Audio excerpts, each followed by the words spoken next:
You're walking through a shopping mall. Maybe it's late, maybe the place is almost empty. You duck through a door marked Employees Only, expecting a stockroom. Instead, you find a hallway, beige carpet, yellow walls, fluorescent lights that buzz just slightly too loud, and no doors, no windows, no way back. You walk and walk and walk. The hallway turns, opens into a room, then another room, then another, all identical, all empty, all wrong in a way you can't quite name. You realize something very slowly that makes your stomach drop. There is no exit. Welcome to the Backrooms. What you just heard is not a movie premise. It's not a video game. It's not a novel. It started as a single image posted to a forum. A single paragraph of text, and somehow, it became one of the most enduring, most replicated, most genuinely unsettling pieces of internet folklore ever created. Today we're going to dig into the original Backrooms, the internet myth, the creepypasta, the concept that spread like a fungal network through image boards and Reddit threads and YouTube videos. We're not talking about the film adaptation. We're not talking about the games. We're talking about the raw, pure, community-built mythology that emerged from a handful of anonymous posts and turned into something that millions of people have felt, genuinely felt, in their bones. Because here's the thing about the Backrooms, it works. Not because of jump scares, not because of gore or monsters. It works because it taps into something buried very deep in the human psyche, something we don't really have a word for. By the end of this video, I want you to understand not just what the Backrooms is, but why it works, why it spread, why people can't stop building it, expanding it, dreaming in it. Let's start at the beginning. In May 2019, on the /x/ board of 4chan, the paranormal and supernatural discussion board, someone posted a thread. The thread was simple. It asked users to post disquieting images that feel off.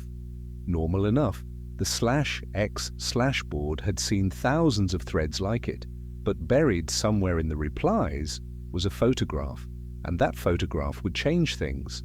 The photo shows a room, or rather a space. It's hard to call it a room because it seems to have no clear boundaries. The yellow-green walls stretch into the distance, punctuated by cheap office carpeting with fluorescent lights casting everything in a sickly monochrome. The composition is oddly low, the angle is strange. It looks like the kind of photo you'd find on a real estate listing for a building that definitely has something wrong with it, but you can't tell what. No one knows who took that photo, no one knows where it was taken. It might be an abandoned mall, it might be an office building, it might be some mundane corporate space that looks eerie only because of how it was lit and framed. Someone, possibly the person who posted the image, possibly someone else, the original thread has been lost to time and various archiving failures, attached a caption. And that caption is where the Backrooms myth was born. The caption read, roughly, "If you're not careful and you no space clip through the floor, you will end up in the Backrooms where it smells of old moist carpet, the madness of mono yellow, the endless background noise of fluorescent lights at maximum hum buzz, and approximately 600 million square miles of randomly segmented empty rooms to be trapped in. God save you if you hear something wandering around nearby, because it sure as hell has heard you." Read that again. 600 million square miles. Randomly segmented empty rooms.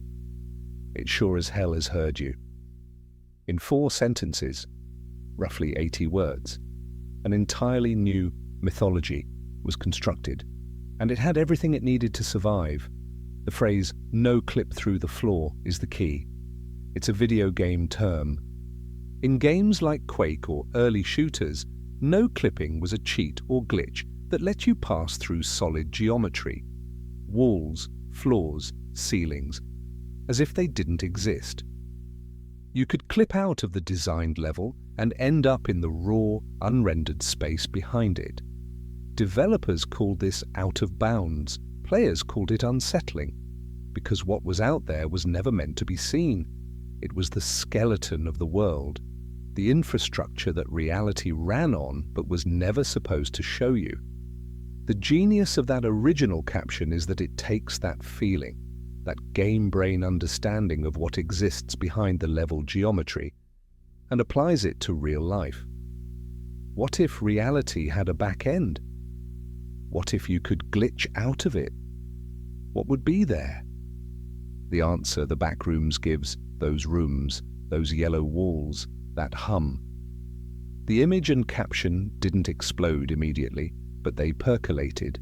They got saved to phones, reposted, screenshotted, shared in Discord servers with the caption, "This genuinely makes me uncomfortable and I can't explain why." That last part, "I can't explain why," is crucial to understanding the Backrooms phenomenon. There's a concept in Japanese aesthetics called mono-no-aware, the pathos of things, the bittersweet awareness of impermanence. There's another concept, less poetic but maybe more relevant here, that internet culture started developing language for in the 2010s and 2020s, liminal spaces. A liminal space is a transitional space, a hallway, a parking garage at 3 a.m., an airport at night when all the shops are closed, a school hallway during summer. And these spaces are designed to be passed through, not lived in. When you find yourself in one that's empty, especially when it should be occupied, the brain does something interesting. It registers the absence. It expects people who aren't there. And that expectation without fulfillment creates a very specific cognitive dissonance that gets read as dread. The Backrooms is the purest possible distillation of this feeling. It's not just a liminal space, and it's a liminal space infinity loop, an endless labyrinth made entirely of transitional architecture. No room is a destination.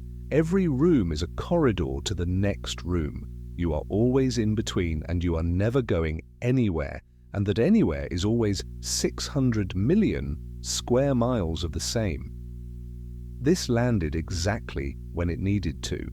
The late 2010 seconds internet was saturated with horror content. Creepypastas had been a genre for over a decade by then, with Slenderman and SCP and No Sleep having built enormous audiences. But by 2019, a lot of that content felt built, constructed. You could see the seams. You knew it was fiction. The Backrooms, by contrast, arrived as an image first, an unexplained photograph that felt real. The mythology came after, and it came attached to a photo that your brain kept insisting was a real place. And then the community arrived. Here's where the Backrooms story becomes something genuinely unprecedented in internet folklore. Most creepypastas are fixed. Slenderman has a defined mythology. He's tall, he has no face, he appears near children in forests. SCP entries are written in a specific bureaucratic style and go through official channels. These are great, but they're authored. Someone wrote them, they have edges. The Backrooms, as it spread from that original /x/thread, had none of that. It was a concept and an image and about 80 words of loose mythology. Everything else was up for grabs, and the internet grabbed. Within months, users on Reddit, 4chan, various wikis and Discord servers were building out the Backrooms with extraordinary obsessive energy. The central conceit multiplied. If the original yellow carpet rooms were level 0, what was level 1, level 2? What happened when you went deeper? The answer, collectively, was it gets worse. Level 0 became the entry point. The yellow rooms, the hum, the sense that something might be in here with you but you haven't seen it yet. Level 1 became a concrete industrial warehouse, forklifts that appeared with no explanation, overhead lights that occasionally flickered out for hours. Level 2 was darker and narrower. Level 3 was electrical conduits and absolute darkness punctuated by sparks. And on it went. Some contributors added entities, creatures that lived in the backrooms and hunted those who stumbled in. These weren't your standard movie monsters.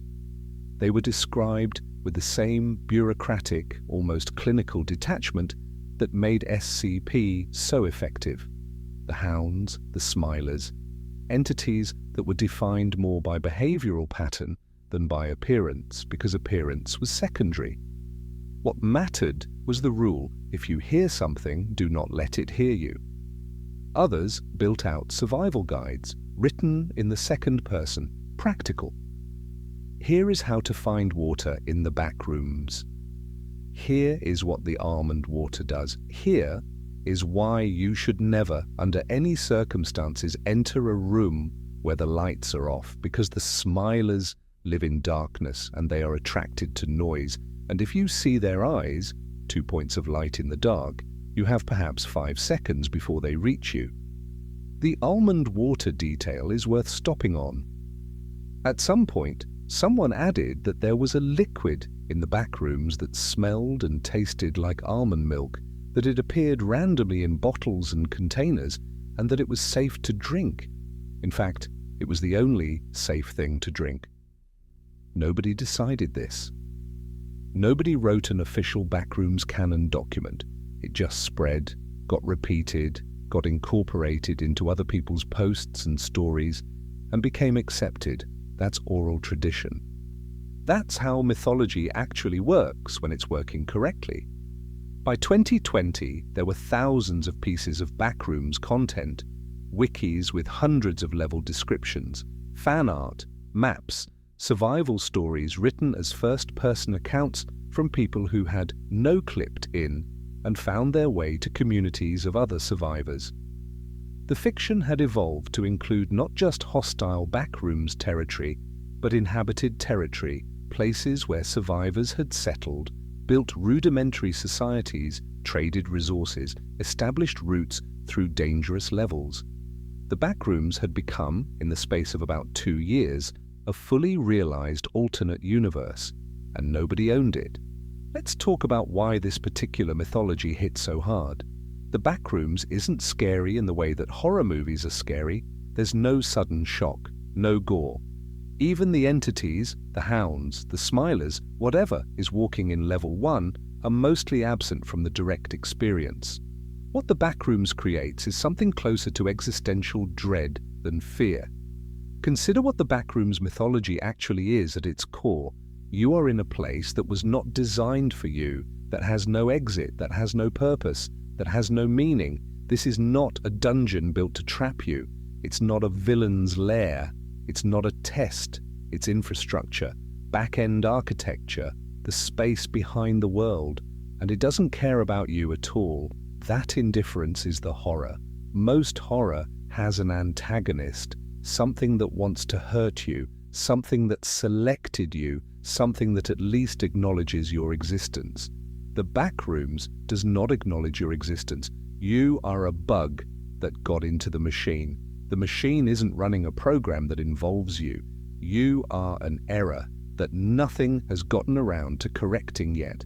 There's also something deeply resonant about the specific aesthetic that the original photograph established and the community preserved. Yellow-green walls, low-pile commercial carpet, fluorescent light. These are not random choices, or rather they weren't choices at all, which is exactly the point. The original photo was presumably just an accidental capture of a real empty commercial space, but that commercial mundane quality is essential. The backrooms is unsettling precisely because it looks like work, like a place where people should be clocking in and filing things and walking through with clipboards. The horror is the vacancy of a space that demands occupation. And the hum, my God, the hum.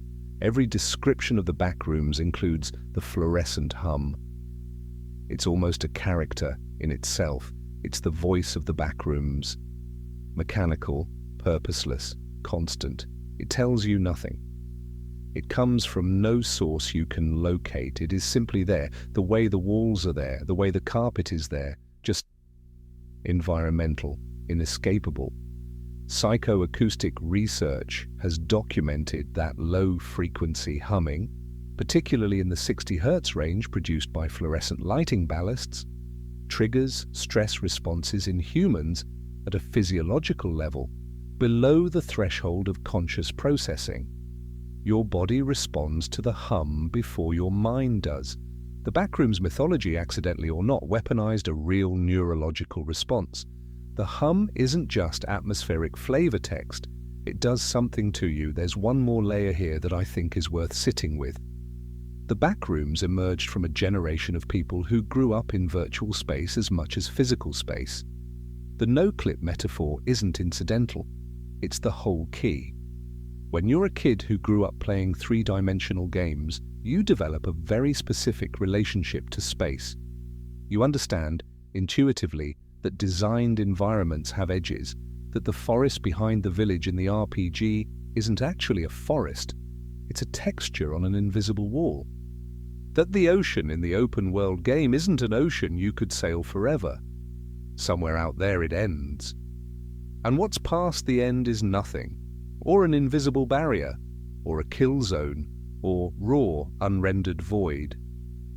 The concept of out of bounds is part of this generation's spatial vocabulary in a way it simply wasn't for previous generations. And the Backrooms is the horror version of out of bounds. It's asking, what if reality has an out of bounds? What if you could no-clip out of the world? What would the developers, if there are developers, if there's anyone behind any of this, have left back there? The answer the Backrooms gives is not nothing. It's not void. It's worse than nothing. It's infrastructure, maintenance corridors, the plumbing of existence, 600 million square miles of yellow rooms that nobody built for any reason, and nobody comes to, and nobody ever turns off the lights in. That's not just a horror concept. For a generation that spent formative years half living in digital spaces, that concept has a specific resonance, and the fear of rendering errors, the fear of falling through the floor, the fear that reality has seams and you might, one wrong step, one moment of inattention, find yourself on the wrong side of one. The Backrooms made that fear visible, named it, gave it a texture and a smell and a hum. And once something is named, it becomes real in the only way that really matters. It becomes part of the stories we tell. The Backrooms is ultimately a folk myth. Not in the pejorative sense, or in the literal sense. It is a piece of mythology built collectively, passed hand to hand, altered and expanded and refined by people who never met each other, driven by no commercial motive, owned by no one. What makes it remarkable isn't that it's scary, though it is. What makes it remarkable is that it happened at all. That an anonymous photograph of a beige room and 80 words of caption could become, within a few years, an entire cosmology with levels and entities and survival guides and communities and a vocabulary and a hum. That's what the internet can do when it decides to believe in something, when it decides to build something. It can take a liminal space, a transitional place, a between place, an empty room that should have people in it, and turn it into a mythology that millions of people have felt, genuinely felt, as something true. The Backrooms isn't real, obviously, but the hum is, and the rooms are, somewhere. And the absence, that particular texture of absence, that specific flavor of wrong, is something you've felt before. You know exactly what I'm talking about. You've been in a building after hours, you've walked through an empty mall, you've been somewhere that felt like it was waiting for something, and you didn't know what, and you didn't stay long enough to find out. That feeling was always there. The Backrooms just gave it a name.